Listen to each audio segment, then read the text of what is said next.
마태복음 27장 말씀을 읽는 새벽입니다. 27장의 내용에 보면 불법적인 종교 재판에 넘겨져서 어떠한 제목을 찾지 못하던 중에 그가 곧 하나님의 아들이다라는 그 말을 되물으면서 내가 곧 그렇다라는 말씀을 예수님이 대답하시죠. 그 말을 들었던 종교 지도자들은 옳거니 잘됐다 이렇게 생각을 합니다. 그리고 이러한 말을 한 것은 신성을 모독하는 죄에 해당되고 이에 대한 형벌은 곧 사형에 해당된다 이렇게 판결을 내리게 됩니다.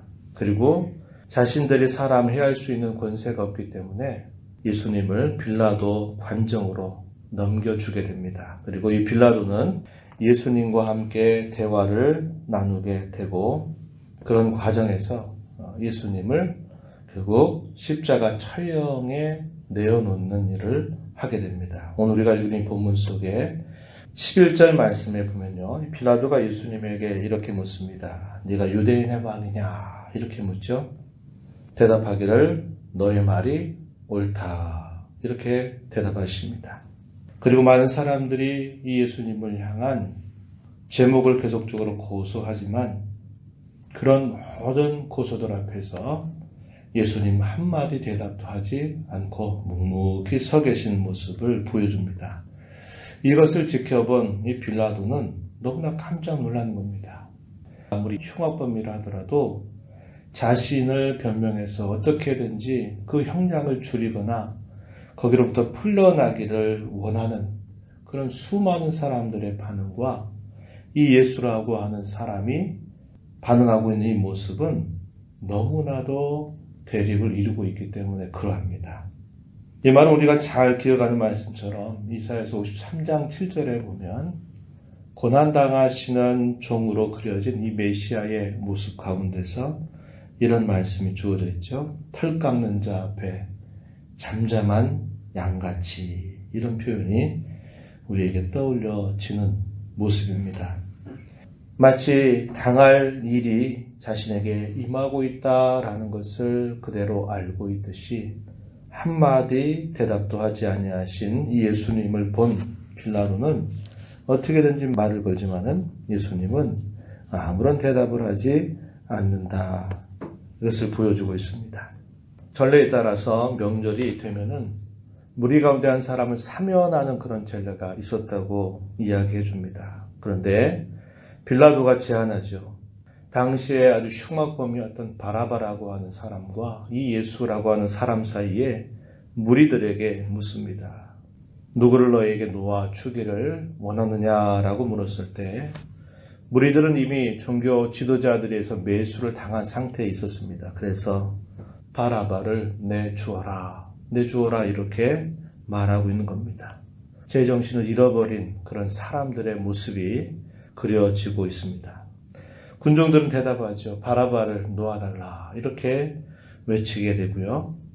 이러한 말을 들었던 이 빌라도는 사람들의 이 동요와 밀란이 크게 일어날 수 있겠다라는 판단을 하고 나서는 결국은 예수님을 십자가에 내어주는 일을 하게 되죠.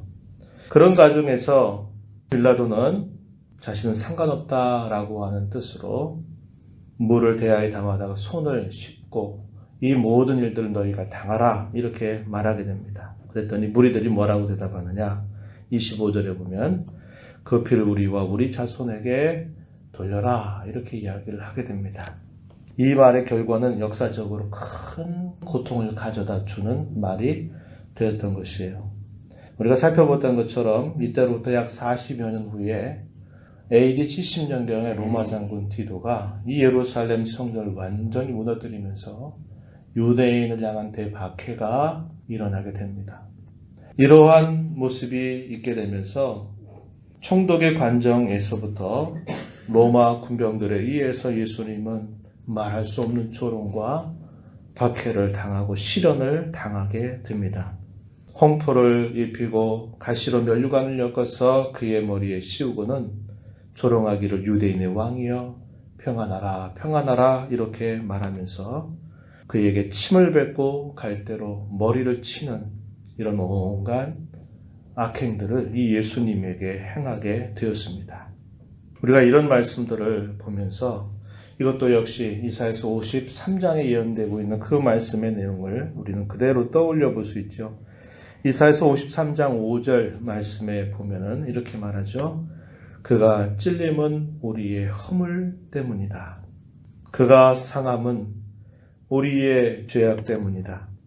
그가 징계를 받음으로 우리가 평화를 누리게 되었고 그가 채찍에 맞음으로 우리가 나음을 입었다라고 예언했던 이 예언의 말씀처럼 그분은 온갖 수모와 조롱과 고통을 온전히 감내하시는 일을 행하십니다. 그리고 난 다음에 예수님은 이미 많은 채찍을 맞으셔서 홀로 걸어갈 수 없을 정도로 힘겨운 상태에서 십자가를 지고 이제 골고다라 하는 언덕으로 올라가시게 되는데 그때에 구레네 사람 시몬이 억지로 예수님의 십자가를 함께 지고 가게 되는 모습이 나타나죠. 그리고 마침내 예수님이 십자가에 달리시게 됩니다. 그 십자가 위에 하나의 죄표가 서 있는데 유대인의 왕이라고 하는 편말을 하나 세우고 곁에 두 사람의 강도가 함께 십자가에 매달리게 되죠. 사람들은 그 십자가에 달린 예수님을 향해서 온갖 조롱을 하게 됩니다. 지나간 사람들이 뭐라고 말하느냐 40절 말씀에 보면 자기를 구원하고 십자가에서 내려와라 이렇게 말하죠. 종교 지도자들은 이에 합세해서 뭐라고 말하느냐 42절에 보면 네가 지금 십자가에서 내려와라 또 이렇게 조롱하는 말을 합니다. 그러나 예수님은 그들의 말에 아랑곳하지 않고 물과 피를 다 쏟으시면서 마침내 그 죽음을 온전히 받아들이시게 돼요. 우리의 시간으로 12시부터 오후 3시까지 극심한 고통이 이어지게 되면서 온 땅에 어둠이 임하는 모습이 나타났다고 이야기합니다. 사람들에게 조롱받고 버림받고 로마의 군병들에 의해서 말할 수 없는 채찍을 맞고 종교 지도자로부터 배척당하고 그뿐만 아니라 그 모든 고통 가운데 가장 큰 고통 중에 하나가 십자가에서 하셨던 예수님의 말씀. 아람어로 엘리 엘리 라마 사박다니 이렇게 외치셨던 말씀이라 볼 수 있어요. 나의 하나님 어찌하여 나를 버리셨나이까 이렇게 하나님을 향하여 절규하시는 이 예수님은 마침내 이 십자가에서 운명하시게 됩니다. 사람들이 이 사실을 알지 못했어요. 그가 하나님의 유일하신 아들, 사랑하는 아들이셨음에도 불구하고 그가 왜 성부 하나님으로부터 버림을 당하셔야만 됐는지 그 이유를 알지 못했어요. 그러나 예수님은 그의 십자가에서 말씀하셨던 7마디의 말씀 가운데 분명히 그 말씀을 하나 하시죠. 나의 하나님 어찌하여 나를 버리셨나이까. 자기 백성들의 모든 죄로 인한 저주를 친히 담당하시면서 하늘 아버지께로부터 버림을 당하시는 그 예수님의 모습이 이 표현 속에서 분명히 나타나고 있는 것이죠.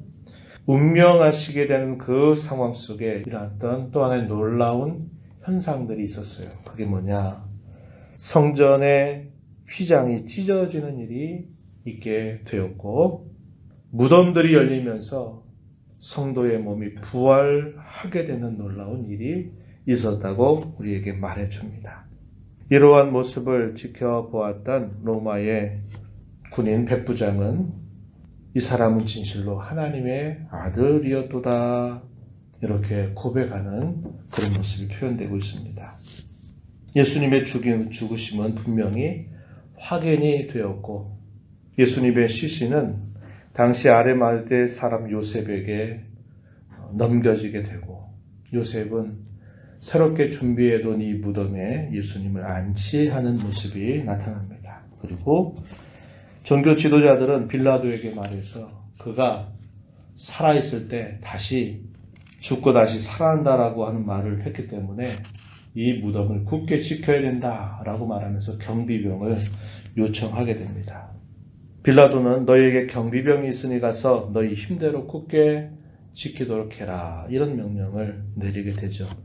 이것을 통해서 예수님이 온갖 순환을 당하셨던 일, 그리고 예수님이 십자가에서 달리셔서 6시간을 그 십자가에 달린 채 물과 피를 다 쏟으셨고 모든 고난을 몸소 다 당하시고 심지어는 하늘 아버지께로부터 버림을 당하시는 그런 일들을 예수님이 온전히 당하신 채 예수님의 죽음은 분명하게 확인이 된 사실이었습니다.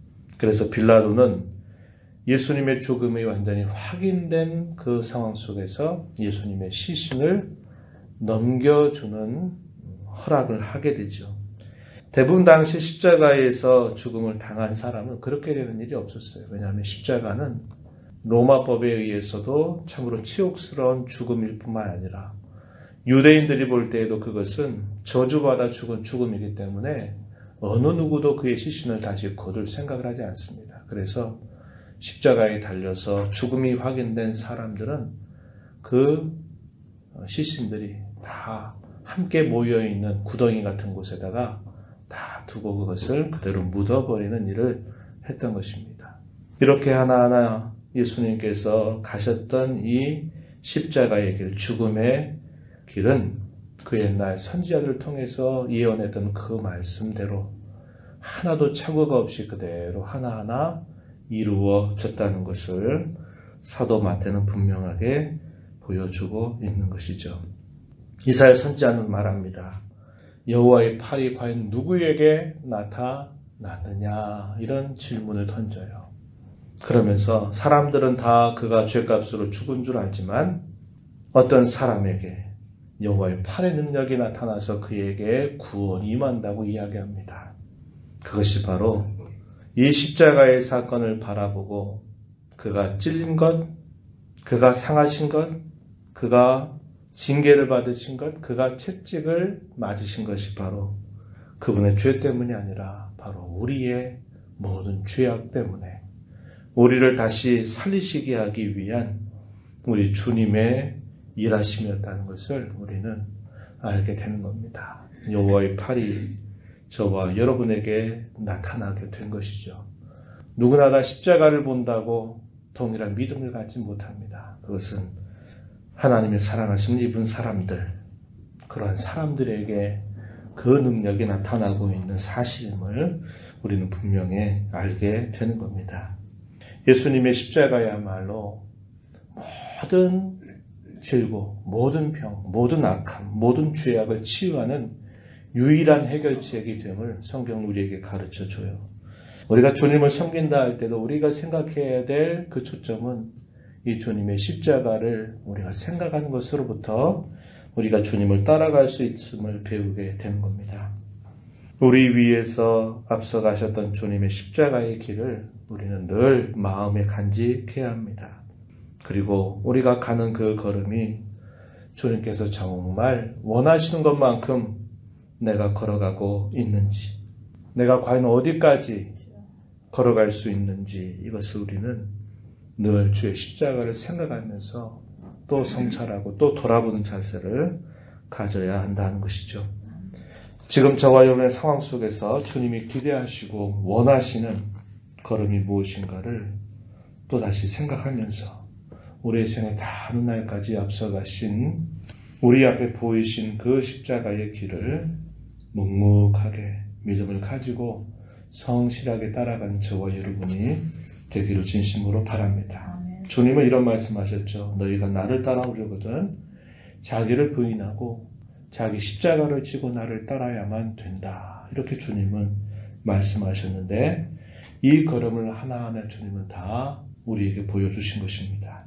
주님을 사랑하는 사람들로 주의 제자답게 앞서가신 주님의 걸음을 힘써 따라가는 이 하루 이 한 주간의 삶이 되게 달라고 은혜를 구하면서 힘써 살아가는 저와 여러분이 되기를 진심으로 바랍니다. 하나님 아버지 감사합니다. 이 새벽 시간에도 저희들에게 생명과 호흡을 주셔서 이 시간도 주 앞에 서게 하시고 입술을 열어서 하나님께 찬송을 올리며 또 저희들에게 주시는 말씀을 읽고 듣게 하여 주셔서 감사합니다.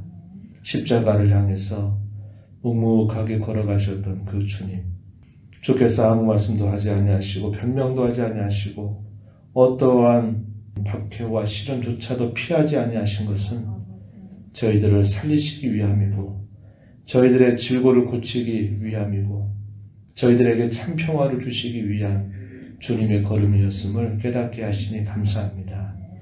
여호와의 팔이 저희들에게 나타나서 우리가 그 주님을 이렇게 믿고 오늘을 살고 내일을 소망 가운데 살아간 복된 자가 되게 하신 것을 참 감사드립니다.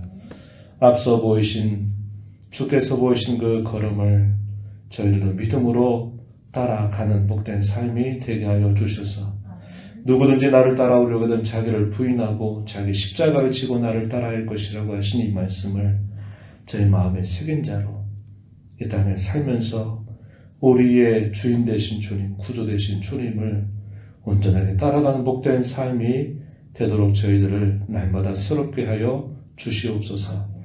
은혜의 보호자 앞에 나와서 아버지 은혜를 간절하게 구하며 이 하루 이 한 주간을 살아가는 성도들의 간구를 들어주시고 응답하여 주옵소서. 예수님 이름으로 간절히 기도드리옵나이다. 아멘.